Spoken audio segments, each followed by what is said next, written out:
We are in principle number 3 in the Pure Love series, and this principle is a tricky one. It's my least favorite in the sense that anything can go wrong. It will during this one, because this principle is called Enter Satan. Everything went really well in the Garden of Eden in Genesis 1 and Genesis 2. We had 2 chapters of bliss, and then literally all hell broke loose. Satan showed up on the scene, and so it's important as we begin to look through how humanity is malfunctioning and our need for relationship and all the things that are going on in our lives, to look at what went wrong and why it went wrong, and what God feels and does about that, who God is and how He cares about our situation. So if you open up your notes to the educational piece, I want to go through the Bible verse at the top there, Isaiah 14:12 through 15. I want you to notice in your syllabus that we will have the necessary Bible verses. Even if I don't quote them during the teaching, they're put there for during your discussions and thinking and studying to see the biblical reference for what is being said. Because we're trying to tape quickly, and it's a bizarre thing. Everybody wants all the information of 45 minutes in 10 minutes. And so it's a very hard thing to do both. So what I've endeavored to do is put the Bible verses up from the foundation of it. And there will be Bible verses I will quote here and there, but that's why I don't go through a lot of the long ones, all right? So Isaiah chapter 14, verses 12 through 15 says, "How you have fallen from heaven, O morning star, son of the dawn. You've been cast down to the earth, you who once laid low the nations. You said in your heart, I will ascend to heaven. I will raise my throne above the stars of God. I will sit enthroned on the mount of assembly, on the utmost heights of the sacred mountain. I will ascend above the tops of the clouds. I will make myself like the Most High." Wow. Number 15, "But you are brought low, brought down to the grave, to the depths of the pit." That's the history of the devil.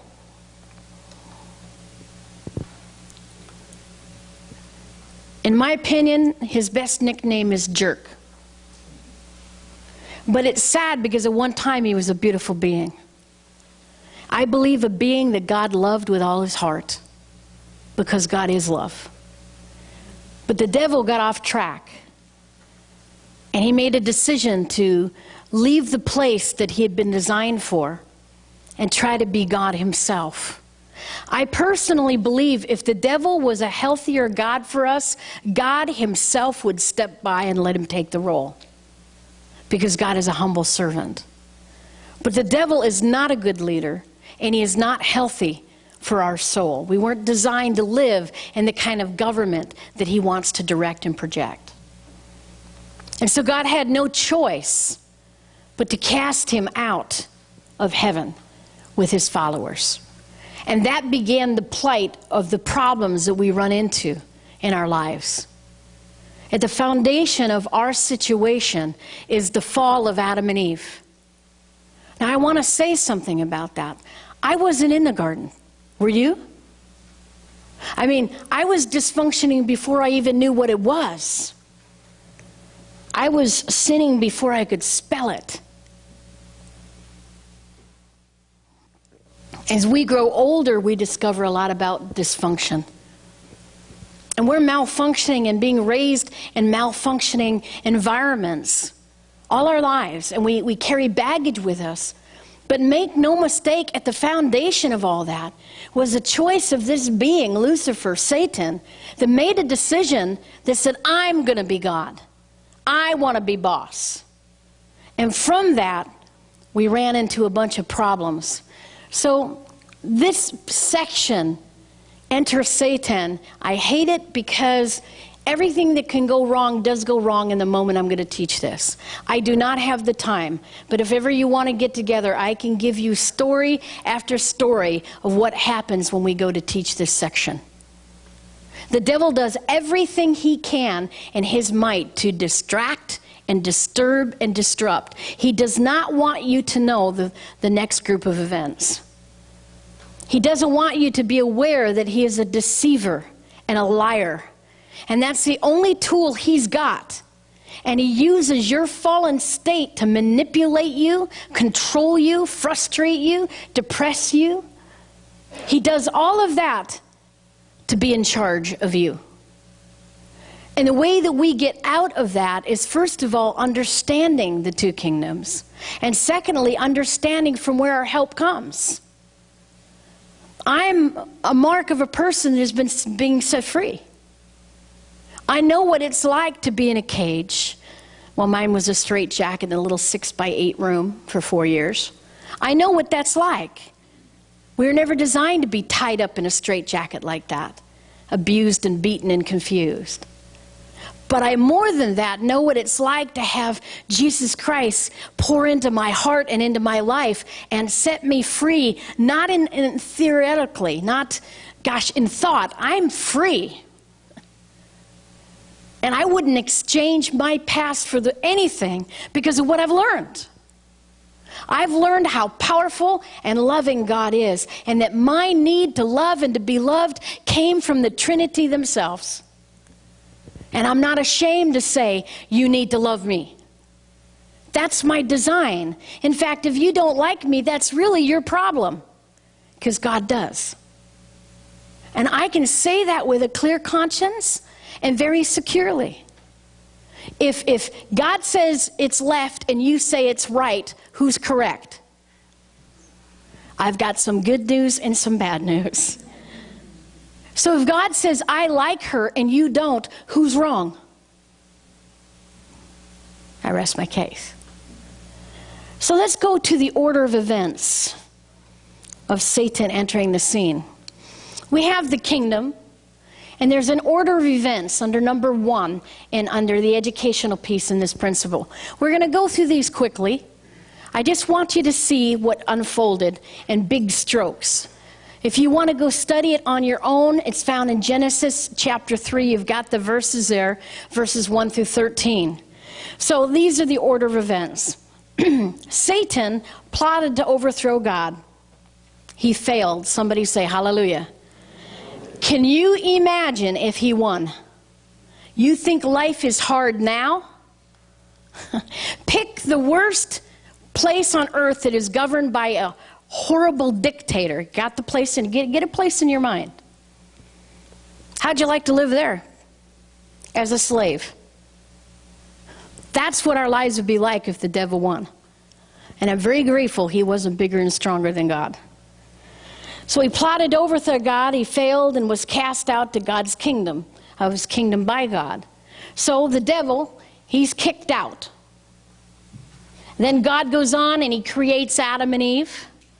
And then he gives them his authentic authority. That means valid authority that comes from him to govern by humbly serving. I find it incredible to know that Adam and Eve didn't have one selfish thought in the first 2 chapters of Genesis. Everything was, no, let me do that for you. We don't even know what that looks like. I mean, when you're out there in the world, right, everybody is just saying, no, it's about you, it's not about me. So I'd like to, the only place that it might be close is Disneyland, but I don't have the ability to unpack that tonight. I think Disneyland is the closest place to heaven on earth, but we'll leave that be. Letter B under number 1, Satan set a new plan to take control of God's kingdom through deceiving Eve and convincing her to disagree with God.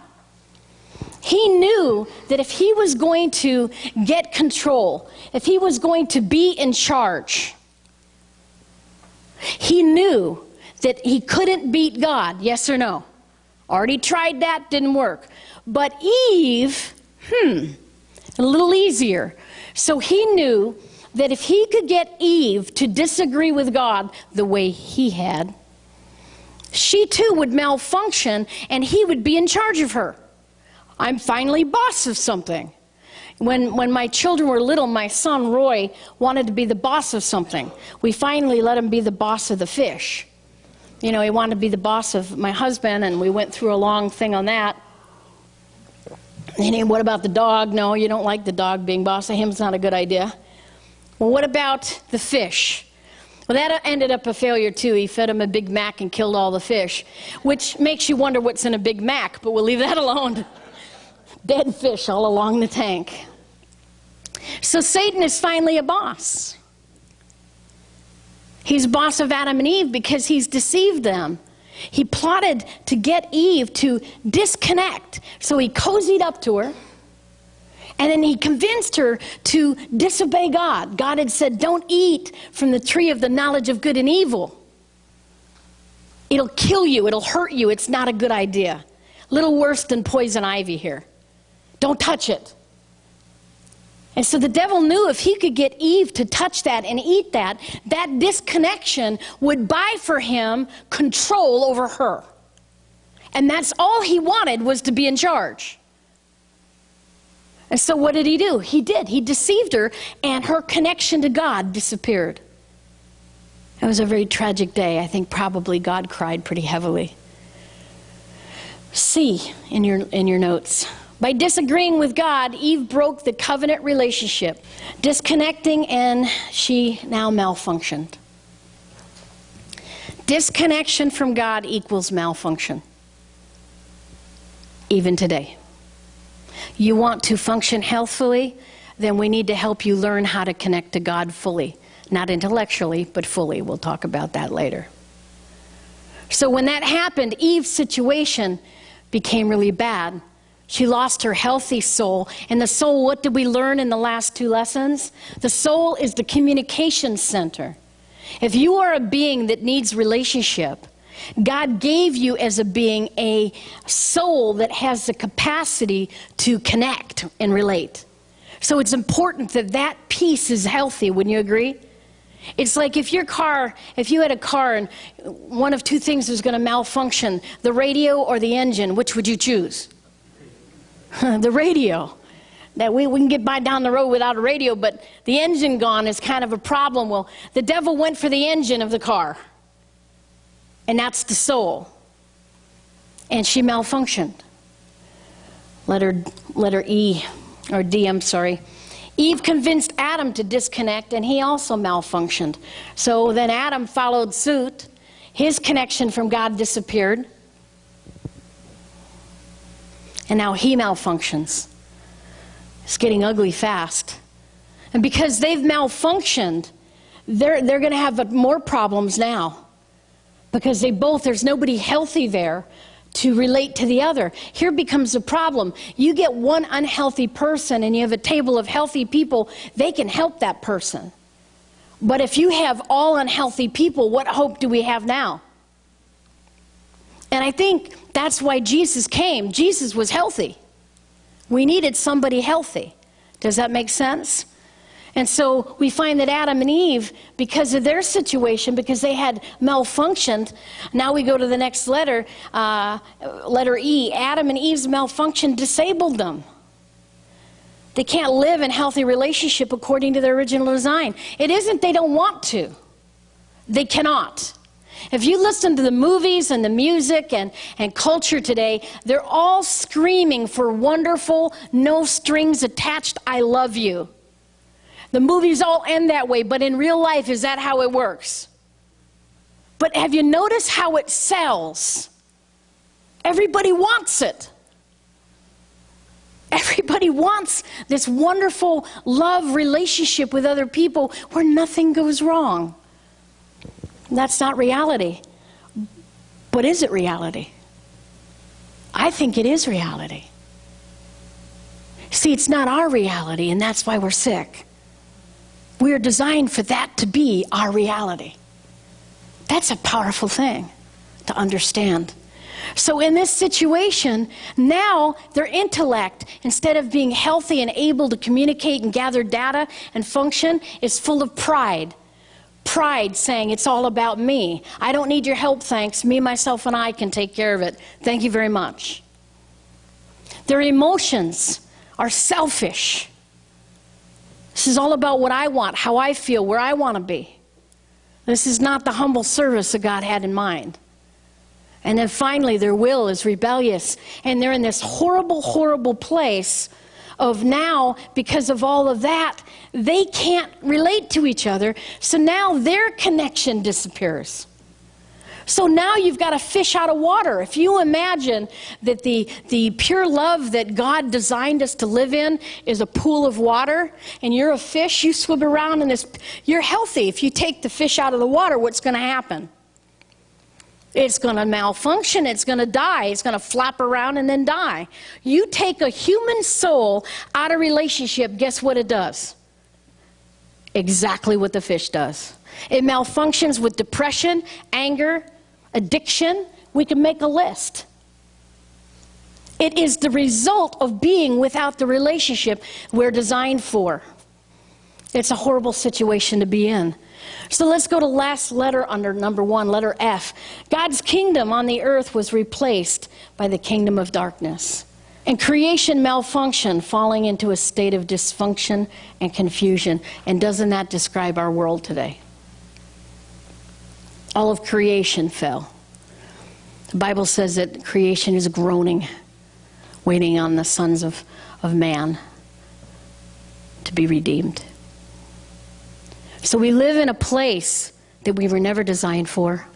You know, years ago, we had 7 children in our family, and I just say my poor mother, she was a saint before she got to heaven. And my oldest brother went through his teenage years, you know, where, oh, joy, oh, rapture. And he got really mad at my mother one day, and he said, you know, I never asked to be born. My mother gave him the best answer I've ever heard. She said, well, honey, you weren't exactly what I had in mind either. Well, I think that sometimes we want to scream at God, I didn't ask for this. Have you ever felt that way? I didn't want this.